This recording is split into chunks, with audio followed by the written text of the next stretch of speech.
মহারাষ্ট্রের পুনে শহরে প্রবাস জীবনে সাহিত্য সৃষ্টির শীর্ষে পৌঁছেছিলেন বলেই শরদিন্দু বন্দ্যোপাধ্যায়ের গুণমুগ্ধরা অনেকেই বলেছেন, প্রথম যৌবনে কলকাতা থেকে তৎকালীন বোম্বাই শহরে এসে চলচ্চিত্র জগতের সঙ্গে কাহিনী লেখক ও চিত্রনাট্যকার হিসাবে চুক্তিবদ্ধ থেকে কিছু অকিঞ্চিৎকর বাণিজ্যিক ছবির জন্য ঘাম না ঝরালে হয়তো আরও অনেক স্মরণীয় রচনার জন্ম হতো। সম্ভবত শরদিন্দু বন্দ্যোপাধ্যায়ের নিজের অতৃপ্তি তাঁকে তাড়া করে বেড়াতো বলেই তিনি চলচ্চিত্র জগতের চুক্তি থেকে বেরিয়ে এসেছিলেন। পুনে শহরে থেকেই ব্যোমকেশ কাহিনীগুলি ছাড়াও তুঙ্গভদ্রার তীরে, গৌড়মল্লার কালীর মন্দিরা, তুমি সন্ধ্যার মেঘ, কুমার সম্ভবের কবি, এইসব উপন্যাসগুলি রচিত হয়েছিল। জন্ম হয়েছিল কিশোর বাহিনীর চরিত্র সদাশিবের।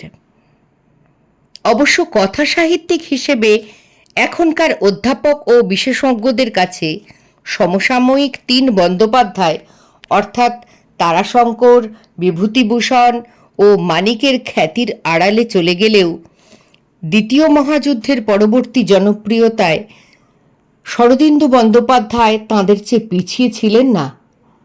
বাংলা মাসিকপত্রের পাঠকের রুচিই তিনি জানতেন। প্রবল আত্মবিশ্বাসী ছিলেন নিজের গদ্য নির্মাণের দক্ষতা নিয়েও।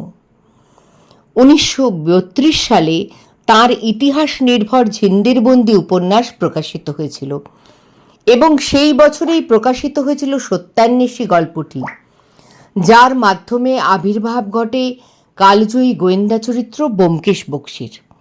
বস্তুত ঐতিহাসিক উপন্যাস রচনার জাদুকর শরদিন্দু বন্দ্যোপাধ্যায়ের খ্যাতি ও জনপ্রিয়তা আজও অম্লান ব্যোমকেশ বক্সীর রহস্যভেদের নানা কাহিনীর স্রষ্টা হিসাবেই। আবার তিনি রবীন্দ্র পুরস্কার পেয়েছিলেন তাঁর ঐতিহাসিক উপন্যাস তুঙ্গভদ্রার তীরের জন্যই।